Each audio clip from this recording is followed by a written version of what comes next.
Welcome to another episode of Fixing Bugs and Stuff. This is going to be part 2 of inspecting the case. Okay, we're looking at the case again. I've already checked the camshaft boards here. It's a little out of spec. It should be fine. Back in the old days, we used to enlarge the cam boards here, and we gotten larger or thicker cam bearings to make them fit correctly. But now to find those is like almost impossible. And if you do find them, you're going to pay 3 times the cost of the original cam bearing, really. So is it really worth it? It's up to whoever. I mean, it's up to you guys. Tell me what you think in the comments. I looked at this. Let's see what else. I also looked at the bore for the oil pump here, and that was fine. Some people, they actually will add a O-ring to the oil pump to get better sealing. You don't have to do it on this unless you have a really high pressure pump or you're running some kind of dry sump pump. That's when I would recommend it. But this looked good. Let's see what else. Oh yeah, I managed to drill this out to be more clear, or actually clearing these holes out to fit the studs in for the doghouse housing. I also added this threaded stud here too. I had to drill through and tap, and this should be an M8. Before it was an M6. It was a much smaller. So I usually take one of these guys and just fit it in here. Make sure it all sits correctly. And it does. You can see it. Take a look. Matches up fine. No problems there. What I use for this is an exhaust stud. It's a new exhaust stud I used. Of course, drill and tap, no problems. Make sure you drill and tap straight. You don't be drilling like that. Just do it straight as possible. You can hand drill it. You don't have to put on a Bridgeport or anything like that. And it went fine. I added a little bit of Loctite, and the Loctite I use is this blue Loctite. Anytime you mention Loctite, people freak out. They think of the red Loctite. Yes, red Loctite is for high temperature, and it takes high temperature to take it off.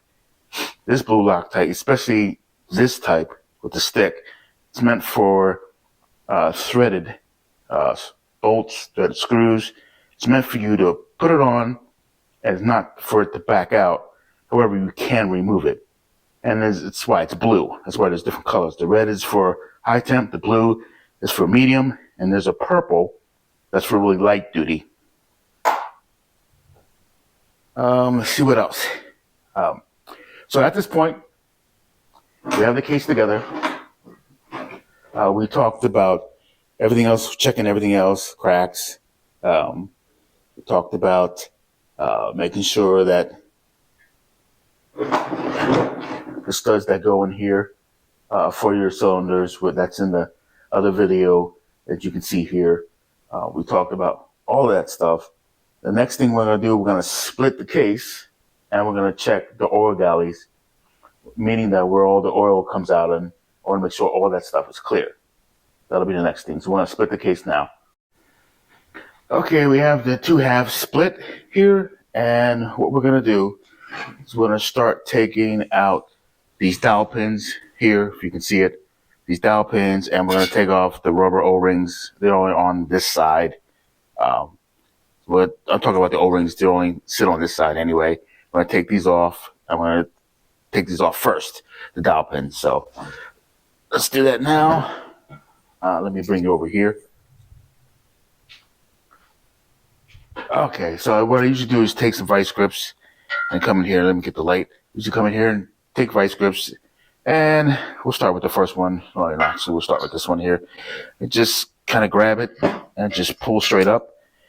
If you have a hard time pulling them out, it's fine. I'll just go down the line to see if I can pull any of these out. Nope, not that one. Here's, I don't know if you guys can see that one, but there's one right there. Just can't get that guy out either. So they're all kind of stuck. And I'll show you a little trick how to get them unstuck. Hang on 1 second. So I can't hold the light and do this at the same time, but I'll do it to this one here first. So what you'll do is you'll take a small punch like this and come off the side here and then hit it with a, I use a small hammer here. Hit it slightly and it should come right out. Let me move you guys for a second and see what I'm doing here. Just hit it slightly, not too hard. You don't want to really oblong the case with the dowel pin in it. So I just hit it slightly. Try to get it out again. And I should give you guys the light so you guys can see. See, it comes right out. No problems. Going to have to do that to all of them. So here we go.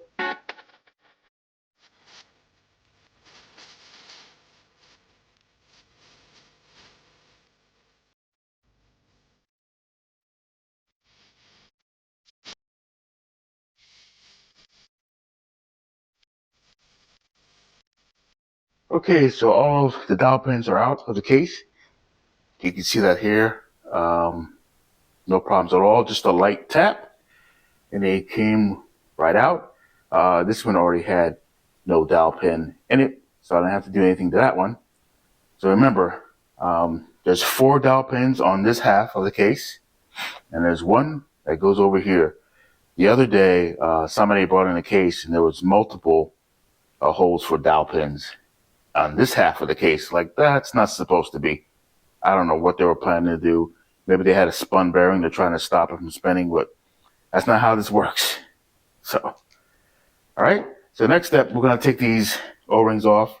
They get really brittle, and they break apart. So that'll be the next step here. I just take a pick like this, and I kind of stab it on the side here. That way I'm not messing up the surface, and I just start pulling the O-ring out. You can see. And once I start getting out further enough, then I grab it on the ID of the O-ring. And this one's not too bad. It actually is still pliable. Still, usually these things fall apart in my hand or fall apart in the case. Just pull up on it. There we go. This one's actually one of the best ones I've seen in a while. So this one's pretty good. Still pliable. Usually they just crumble. All right, I'm going to do it to the rest of them. No sense in boring you guys with it. Okay, I got you guys a little bit more light so you can see. Sorry about the darkness earlier. Right now I'm going to check the oil galleys. The one that concerns me the most is this one here. It's the number 4 It has a restrictor in it. If you were to take a flashlight and look inside of here, you can see the restrictor in the case itself. Sometimes those really get clogged with a bunch of junk and you can't get them out. That means you would have to go in here and basically start opening up these plugs, drill through these plugs and start capping them off, clean them out, and then you just have to thread it and cap it. It's one way to clean the oil galleys. But for starters, if you don't want to do all that, and if you don't have to do all that, you can actually just use like an air gun if you have it, or you can use this too. You can use this, which you can clean your keyboards with, but you can actually go in here and start checking. And what you're gonna do is listen for sound. Basically, if you put your air gun here or this guy here, and if you hear air that doesn't pass through, you can tell. Another test you can do, instead of using air, you can get brake cleaner. And the 4th one, again, I'm going to fill it up here.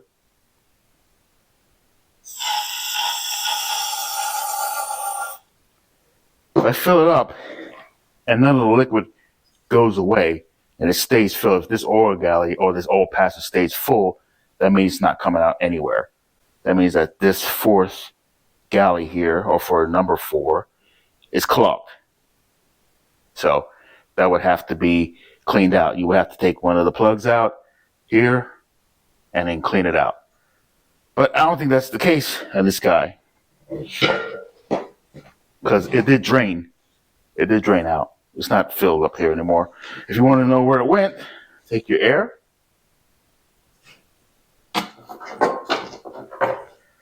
And usually it comes out of the number 2 here. So let me know if you can see it.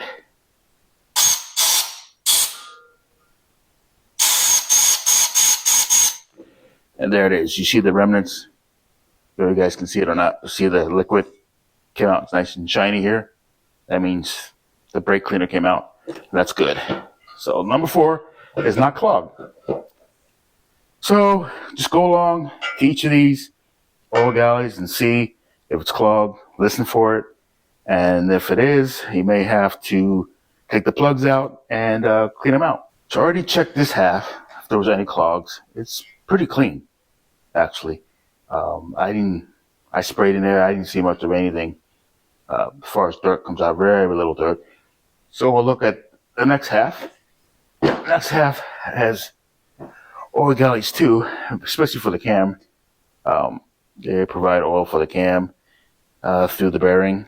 And this is where the oil gets picked up. As you can see, the pickup tube here, goes through here. It gets picked up here, so you definitely want to show or press air into here, make sure it comes out the bottom of this. Definitely put air in here, because there's a hole in there for your cam. Not for your cam, sorry, for your lifters.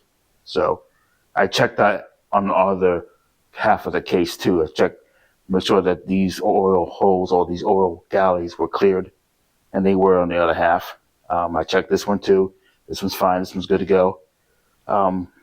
As far as oil galleys on this side, there is none. For the main bearings, there's none. But, this will basically wrap it up with checking the case for anything else, for any errors. And again, we're just checking the case to be sure that we can use this case for another rebuild. These are red flags. I'm just trying to show you that if you ever do this kind of work, these are the things you should be looking for. As we know, this is going to need a line bore, so that'll be the next video. As far as inspecting the cases, I would say this case is really, really good to go. Okay? So please subscribe, like, leave a comment below. Tell me what you think. If I missed anything, just let me know. All right? Thank you for watching.